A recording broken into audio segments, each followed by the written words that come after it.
What's going on, everybody? This is your boy Chaos King True, coming at you guys with our first monthly Naraka guide for beginners. So for the Naraka guide, this will be a series that I run once a month. I'll try to put them out at the beginning of the month so that way you guys can know when they're going to come out. Of course, if you guys like the content, make sure you like and subscribe. Hit that notification bell. That way you can see when all of my videos come out.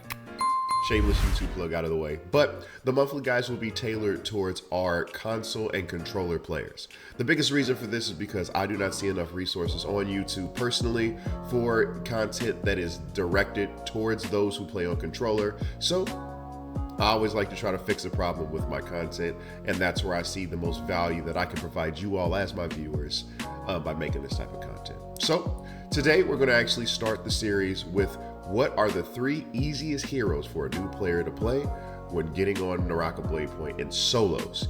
Of course, we will be making a trios version of this, but it will take a little bit of time due to the fact that that is going to be based around compositions over individual heroes. So this guide will be directly towards solo players who play on console with a controller, and if you play on PC with a controller, you also will get benefit from this as well. With all that being said, let's go ahead and hop into our first hero. Is it time for battle? So the first hero coming in at number 3 that we'll be talking about is Justina Gu. Now this one was a toss-up between Justina and Yodohime because of the fact that both of their first abilities do kind of provide the same thing. But the big difference that made Justina edge out over Yodohime is her ultimate. Her ultimate allows you to both crowd control people as well as get away. One of the biggest issues that newer players have is that they do not know when to fight and when to run. Being able to get away and get out of a fight or get out of a bad situation in Naraka Bladepoint in solos, such as if you get caught up in a third party or you start losing the fight and need to disengage and reset, Yodohime is only able to fight, which means if you're still not good enough to fight the person you're fighting, you will lose. Where Justina has the ability to get herself out of the fight with the pushback on her ultimate and then the 4 dashes. Of course, her first ability is really good. It can reset a fight in the middle of the fight, allowing her to become impervious to everything beside burn and giving her some armor so she can kind of get back in there and start fighting, giving her a safe heal. With that being said, Justina Gu comes in our number 3 slot. Of course, at high ranks, she still is very viable. And I always tell people, don't let the difficulty meter fool you. That's more in reference to some insane mechanics that you learn as you kind of play the game. As a new player though, we're playing with a defense is the best offense mindset. With that being said, let's go ahead and move to our number 2 slot. If we win, you get 20%. I'm pretty sure this comes to no surprise to anyone. Matari is going to come into the number 2 slot. And then, of course, number 1, she was very close to being number 1, which we'll go over the number 1 selection here in a second.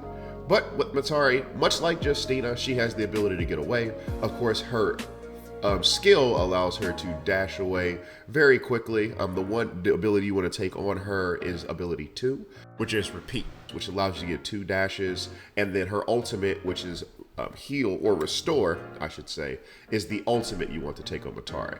And this is almost in every scenario. When it comes to it, it does give you the distance. So having those 2 additional dashes that you could do off a fly, then allowing you to activate your ultimate, which gives you a 3rd dash, almost matches Justina's 4 dashes. The biggest thing that makes Matari a little bit better in this situation because of the invisibility. Now, don't get me wrong, it's not true invisibility. Your silhouette still does show for players who have a very keen eye to be able to see. However, playing on controller, which is what this guide is tailored for, a lot of controller mechanics require you to lock onto a target. So by her going invisible, it makes her very hard to fight when you're playing on controller on Xbox or PlayStation, which is why she comes in the number 2 slot. And obviously she does have offensive capabilities with her backstab on her ultimate and the healing when she needs to fight. So definitely the strong number 2, almost number 1. There's just a very small margin of why I picked the number 1 hero over Matari. Of course, at this point in the video, this is what I like to call the secret shout out. So if you made it this far in the video, please let me know what you guys think the number 1 hero to play in solo should be, if it's different from who I pick, or if you agree with me and why you agree. Also, you can let me know what your favorite weapon it is in the game too, as the secret shout out for this video. With that out of the way, the final hero we're going to go over is Ziping Yi. Let me ease your pain.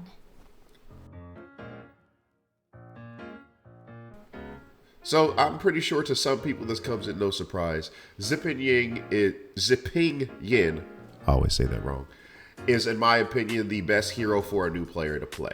One of the reasons for that is that she is so hard to kill.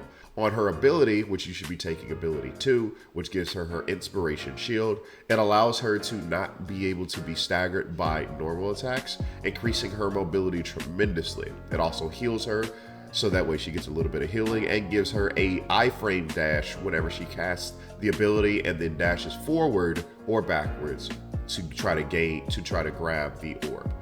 Because of this, it allows you for a lot of different mechanics that are not very hard to pull off, and you can use that to set up parries. But the mobility from it alone is just amazing. And the thing where she really shines in solos is her ultimate, which ultimate 1 allows her to get a mortal defiance from whenever she's about to die immediately. Plus, she has the ability to cast her ultimate at 70%, meaning that you can save yourself and then be able to almost, based off your playstyle, if you could get a little bit of damage off, you can then get your ultimate back very quickly, since you only need 70% to activate it to heal yourself. Which is one of the reasons why she is so hard to kill, especially if you pair her with a weapon like the dagger that has increased mobility on top of her current mobility, and some defensive capabilities with the soft stone form that is on the dagger.